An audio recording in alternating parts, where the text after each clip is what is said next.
Salut, c'est Arnaud. Aujourd'hui, on va parler d'une grande injustice en prépa. Cette injustice, c'est la correction. Lors de la correction, on a des traitements différents en fonction des copies. En fait, ce qui se passe, c'est qu'on est noté, entre guillemets, à la gueule de la copie. Alors, j'aurais bien dit à la gueule du client, mais comme elle est écrit, on voit pas trop notre gueule, ça fonctionne pas. Donc, on est noté à la gueule de la copie. Pour moi, le meilleur moyen d'expliquer ça, c'est de faire un détour par un adage. Tu vois, l'adage dans, entre guillemets, la vraie vie, on ne prête qu'aux riches, qui est très vrai, hein. Eh bien, il y a un truc similaire qui se passe lorsqu'on corrige des copies de concours. C'est on va être indulgent. Donc, on note de manière indulgente qu'avec les bons élèves. Donc, si tu es un bon élève, on va être super indulgent. Si tu es un mauvais élève, on va être pas du tout indulgent. Il y a une grande injustice là-dessus. Je te dis ça maintenant parce que j'ai passé les dernières semaines à analyser des copies de concours pour préparer ma formation ESH Insider, dans laquelle j'analyse comme un maniaque des copies de concours. D'ailleurs, je te remets sous la vidéo le lien d'une copie USCP que j'analysais et le lien vers la formation. Mais pour revenir à nos moutons, le correcteur a un gros biais psychologique quand on analyse les copies. S'il a une bonne opinion de la copie, il va tolérer des maladresses, voire des hors-sujets. Par contre, si en revanche, il n'a pas une bonne opinion de la copie, il sera intolérant au plus haut point, mais totalement intolérant. La moindre erreur ou imprécision, elle sera retenue contre l'élève et il sera sanctionné très durement. Donc on arrive même en fait dans des situations où un hors-sujet, le même hors-sujet, hein, s'il est traité par un bon élève sur lequel on a une bonne opinion, on va se dire waouh, il a même pensé à parler de ça. Par contre, si on a une mauvaise opinion de la copie, on va se dire ce mec a rien compris, il est encore plus débile qu'on le pensait, donc note éliminatoire, 7 sur 20. Le forfait, hein, je dirais, enfin, ou le ticket pour un hors-sujet, en général 7 sur 20.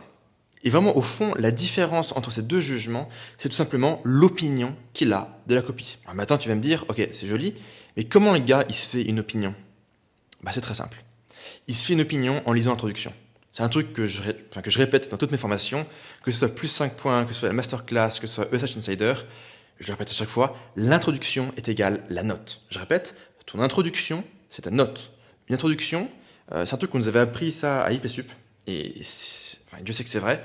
Une introduction, ça dit 5, ça dit 10, ou ça dit 15, de manière quasi infaillible. Et après, en gros, le gars, une fois qu'il a lu l'introduction et qu'il s'est dit 5, 10, 15, bon, il va checker les chiffres, les auteurs, les graphiques, compter le nombre de pages, et il va rajouter ou enlever 2-3 points. C'est tout. Si tu es déjà sur ESH Insider, tu as dû voir passer des copies qui sont catastrophiques, en particulier une HEC. En fait, c'est vraiment de la merde, hein, on va le dire comme ça. Sauf que comme l'intro, elle est balèze de chez balèze, et que la copie, elle est bourrée d'auteurs et de chiffres, bah, on lit l'intro, on dit waouh. Après, on feuille, on voit qu'il y a plein de chiffres, plein d'auteurs, plein de trucs soulignés, plein de machins, plein de dates. On se dit ok, le gars, il est bourrin, il a pris 15. Sa copie, c'est tout juste du français. C'est n'importe quoi. C'est juste n'importe quoi, mais il a pris 15. Pourquoi? Parce que l'introduction, elle disait 15. Sans aucun doute. L'autre chose qui se passe, c'est quand on fait une super introduction, bah, le correcteur, il se dit quoi? Il se dit, lui, ou elle, peu importe, il maîtrise son sujet, il a bossé, il est peut-être passionné par l'économie ou l'histoire économique, et déjà, petit 1, il y a une complicité qui se crée, parce que le correcteur est aussi passionné et il a beaucoup bossé l'économie, donc il a l'impression de voir quelqu'un qui est comme lui, donc petit 1. Et petit 2, on lui fait confiance à cette personne. On se dit, cette personne, a priori, elle est passionnée, elle a bossé, elle sait de quoi elle parle, donc je lui fais confiance, et parce que je lui fais confiance, je peux juste survoler la copie, sans avoir à tout lire ligne par ligne.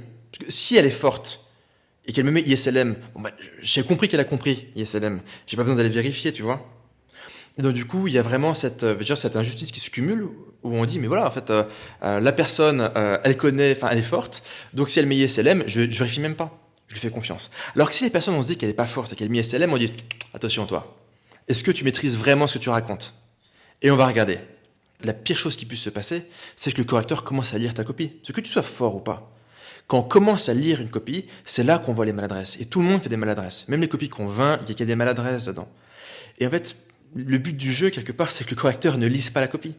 Qu'il ait tellement une bonne opinion qu'il ait juste à se contenter de checker les chiffres, les graphiques, voir un peu les auteurs, survoler un petit peu, et hop, il met la note.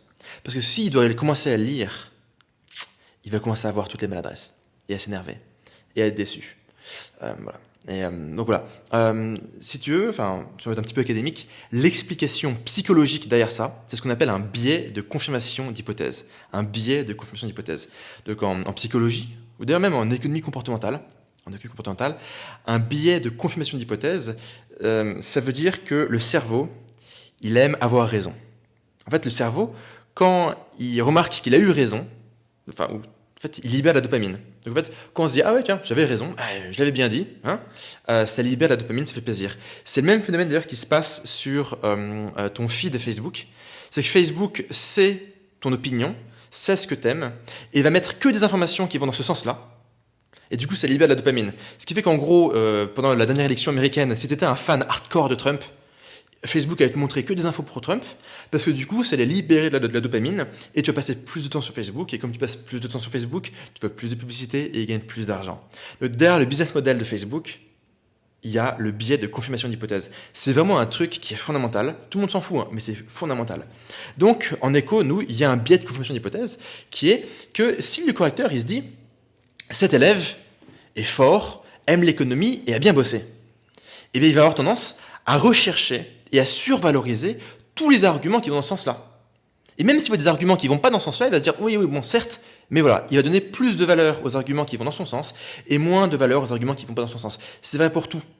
C'est vrai pour tout. C'est d'ailleurs aussi pour ça qu'on dit que les premières impressions sont toujours les bonnes.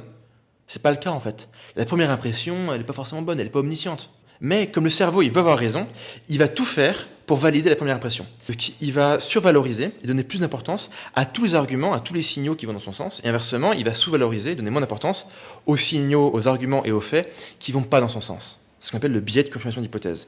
Et donc en ESH, on a ce problème-là. Quand le correcteur y copie, il quelque part subit ce phénomène qui est juste humain. Et donc, on en revient à ton introduction, il faut que ton introduction soit parfaite. Ton introduction, c'est ta note. Donc si là, entre maintenant et les concours, tu dois bosser quelque chose, c'est renforce ta introduction, renforce ta capacité à bien les rédiger, essaie d'en rédiger chez toi au brouillon pour t'entraîner.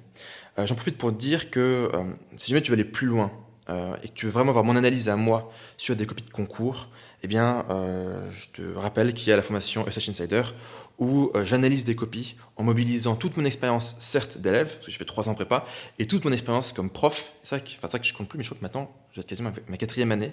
Je crois que c'est ça, ma 4e année, où en fait, j'enseigne comme prof particulier, je fais des formations, j'analyse des copies. Donc j'ai vraiment tout vu, en long, large, en travers, enfin presque tout vu. Et donc si tu veux avoir mon expertise pour analyser des copies, et pour qu'ensemble, on se mette, tu vois, dans la position du correcteur, c'est vraiment ça, c'est qu'on se mette enfin dans la position du correcteur. Parce que le problème qu'on a en tant qu'élève, je sais, j'étais élève avant toi, tu vois, c'est que quand on est élève, on a le point de vue de l'élève, quoi. Avec nos désirs, nos craintes, nos préjugés, peu importe. On se place jamais dans la position du gars qui va corriger. Et donc en gros, l'idée de Sage Insider, c'est que tu te mets dans cette position et qu'en fait, tu bouleverses complètement ta capacité à analyser des copies, mais surtout évidemment à rédiger une copie pour choper une grosse note. Bon, en tout cas, j'espère que cette vidéo t'a plu, je vais continuer à en faire, et je te dis à très bientôt.